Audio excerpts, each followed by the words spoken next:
আলহামদুলিল্লাহ, সমস্ত প্রশংসা আল্লাহ তাআলার, যিনি প্রজ্ঞাময়, সকল বিষয়ে ওয়াকিবহাল, মহাজ্ঞানী, সর্বশক্তিমান। তিনি দিনকে রাত দ্বারা আচ্ছাদিত করেন, তারা একে অন্যকে দ্রুত গতিতে অনুসরণ করে। আর সৃষ্টি করেছেন সূর্য, চাঁদ ও নক্ষত্ররাজি, এরা সবই তারই অজ্ঞাবহ।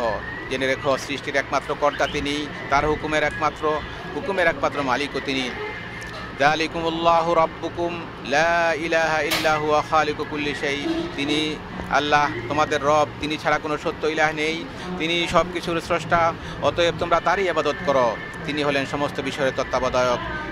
সৃষ্টির জন্য রহমত স্বরূপ এবং তাদের অবস্থার সংশোধনের লক্ষ্যে তিনি আল কোরআন নাজিল করেছেন। কিতাবুন উহকিমাত আয়াতুহু সুম্মা ফুসসিলাত মিন লাদুন হাকিমিন খাবীর। এটি এমন